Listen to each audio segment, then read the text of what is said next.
空母打撃群とは、世界最強アメリカ海軍ストライクグループの強さとは。1920年12月16日、日本で初めて空母宝生が建造された。それから100年が経った2020年現在、世界には21隻の空母が就役している。そのうち11隻がアメリカ海軍所属の空母であり、ニミッツ級10隻、新型のフォード級1隻という内訳で、世界の空母の約半分がアメリカ海軍ということになる。その中で最も古い空母が1975年5月に就役した CVN68 ニミッツで、艦齢はなんと45年にもなるが、現在も現役で活躍している。サイズも世界最大で、全長333メートル、幅77メートル、満載排水量10万トン以上という規格外のサイズだ。海上自衛隊で最大の護衛艦は DDH 出雲であるが、全長248メートル、幅38メートル、満載排水量2万6000トンなので、排水量で比較するとなんと4倍近いサイズということになる。ニミッツ級には乗員3270人、航空要員2480人、司令部要員70名、合計で約6000人もの乗員が乗っている。海上自衛隊の護衛艦は平均200人前後の乗員が乗っているので、なんと30隻分の乗員が1隻の空母に乗っている計算になる。巨大な鉄の塊である空母とは、数多くの航空機を乗せて圧倒的な戦闘力で敵を撃滅する、まさに海上の要塞だ。アメリカ海軍は11隻の原子力空母を保持しており、周りにはイージス艦、戦闘補給艦、原子力潜水艦を引き連れ、敵を一切寄せつけない世界最強の艦隊として君臨している。アメリカにとって空母とは世界のどこにでも進出でき、強力な戦闘力を持って制圧できる安全保障上の要でもある。今回は世界最強の艦隊であるアメリカ海軍の空母打撃群について、その編成と任務に迫ってみた。空母打撃群キャリアストライクグループの編成とは。空母は通常単艦で行動することはほとんどない。護衛として随伴艦と呼ばれる数隻の空母打撃群、通称 CSG キャリアストライクグループと共に行動する。空母を大統領に例えるなら、周りの随伴艦は大統領を守るための屈強な SP と言える。空母打撃群の役割は、搭載する航空機により敵の陸上施設を破壊することが主であるが、そのためには空母の安全が確保されなければならない。米海軍のホームページに記載されている基本的な空母打撃群の編成は次の通りである。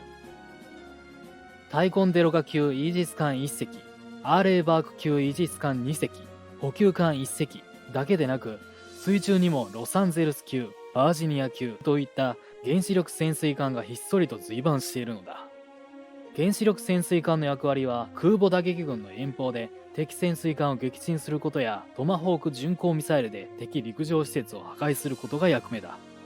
大名を取り囲む侍とは別に、忍者が陰で守ってくれているようなイメージだ。ただ、潜水艦から発射されるトマホークの音で空母の位置がバレてしまう恐れがあるため、実際は離れた位置で行動している可能性もある。以前はロサンゼルス級原子力潜水艦がメインであり、62隻もの同型艦が建造されたが、近年は最新のバージニア級に変更されつつある。訓練では巡洋艦や駆逐艦は1隻の場合もあるが、実戦となると10隻以上引き連れた大きなグループになることもある。しかし、潜水艦の行動は極秘任務のため、実際に一緒に行動しているのか、またどのような任務を担っているのか、詳細は明らかにされていない。洋上のガソリンスタンド補給艦。戦闘艦艇の他にも重要な役割を果たすのが補給艦だ。空母と共に行動する艦艇に燃料や水、食料、弾薬などを補給する大切な役目を担っている。原子力空母の場合、動力源は原子力のため燃料補給は半永久的に不要であるが、その他の艦艇は燃料補給が必要となってくる。補給艦を両方から挟む形で走りながら、最大2隻の洋上補給が同時に可能となっている。水や燃料は打艦と呼ばれるパイプを直接つないで送ることになるが、食料などの物品はコンテナに乗せてワイヤーを伝って補給する。艦艇同士がかなり近い距離まで近接し、同じ速力と進路で走る必要があり、高度な技術が要求される。海が荒れている時は非常に危険な作業であることは間違いない。補給艦は空母打撃群の任務達成のためにも必要不可欠な存在である。空母の艦載機の任務とは。空母には多くの艦載機が搭載されており、状況が切迫してくると航空機は最前線に飛び立ち、キャップステーションと呼ばれる空中に設定されたポイントを旋回し、敵の侵入を防ぐ役割を果たす。空母に搭載された航空機こそが最も重要な戦闘力であり、守るべきアセットなのだ。その航空機は CAW、キャリアエアウィングと呼ばれる空母航空集団にまとめられ、それぞれの空母とペアになって行動する。搭載される航空機の種類は敵を攻撃する戦闘機を主力とし、広いエリアで敵を探知できる早期警戒機、敵のレーダーや通信機器に妨害をかけることのできる電子戦機の他にも、輸送、連絡、偵察などを行う哨戒ヘリコプターなど、混成航空部隊として編成され、どんな任務にも対応できるように編成されている。空母打撃群のイージス艦の任務とは。アメリカ海軍では1980年代からイージスシステムを搭載しており、現在空母打撃群に所属する艦艇はタイコンデロガ級巡洋艦とアーレイバーク級駆逐艦は全てイージス艦となっている。2種類のイージス艦の違いであるが、タイコンデロガ級イージスは空母の近くで直接護衛するのが目的だ。イージス艦の目とも言われるスパイ1レーダーの探知距離は半径 500km 以上の能力があり、近づくミサイルや敵航空機を遠距離で探知し、対空ミサイル SM-2 でこれを撃墜するのが主な任務だ。また、タイコンデロガ級のもう一つの重要な任務が航空機の誘導である。任務を終えた航空機は母艦が送信するタカンと呼ばれる広報用の電波をキャッチして戻ってくる。タカンは空母の位置を正確に知らせるための電波であるが、もしこの電波を敵から探知された場合、空母の位置がバレてしまい、ミサイル攻撃の対象になる恐れがある。それを避けるために作戦海域では空母の代わりにタイコンデロガ級がこの電波を出し、任務を終えた航空機はそれを頼りに戻ってくる。その後、空母から航空管制の音声通信を受けて無事に帰還することで空母の位置を秘匿するための役割も担っている。一方、アーレイバーク級イージス艦はシステム的にはタイコンデロガ級と似ているが、直接護衛よりも離れた位置で行動することが多い。近づく潜水艦は遠距離で探知し攻撃する役割のほか、搭載しているトマホーク巡航ミサイルにより洋上から敵の陸上施設を破壊することも可能など、航空機に次いで空母打撃群の重要な攻撃アセットとなっている。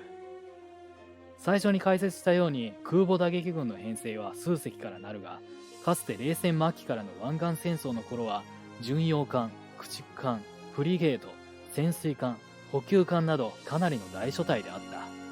当時、互艦防空能力しかない艦艇がほとんどで、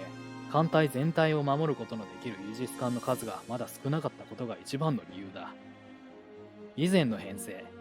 空母 CVN-1、ミサイル巡洋艦 CG-CGN-3、駆逐艦 DD-2、フリゲート1、ミサイルフリゲート FFG-1、攻撃型潜水艦 SSN-2、補給艦 AOE-1、救兵艦 AE-1、弾薬補給艦。しかし、近年はイージス艦の数もかなり増え、10隻以下のグループになることがほとんどだ。もう一つの理由が任務の多様化である。北朝鮮の弾道ミサイル警戒や中国近海の航行の自由作戦など、イージス艦を必要とする任務が増えてきている。空母打撃群から離れることが多くなったのだ。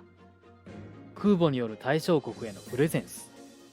空母の位置はなるべく見つからないようにするのが作戦行動の基本ではあるが、逆にその存在をアピールすることが目的の場合もある。それがプレゼンスだ。プレゼンスとは日本語で牽制とも言われ、対象国の挑発や不法な進出を抑制するためにその存在をあえてアピールすることが目的である。空母が周辺国に寄港したり、大規模な合同演習を事前に公表したりするのは、対象国にその近海で活動していることを示すのが目的である。しかし、近年は中国の軍事力が高まるにつれ、空母のプレゼンス効果が薄くなっているのも事実だ。実際に中国はロシア海軍の空母を買い取った後大改装を行い、初の空母遼寧を完成させ、日本近海で軍事演習を行っている。現在は初の国産空母である3棟と合わせて2隻の空母を保持しているが、アメリカ海軍に対抗するためさらに2隻の建造が始まっている。ただ空母は建造して航空機を乗せればそれで終わりというわけではない。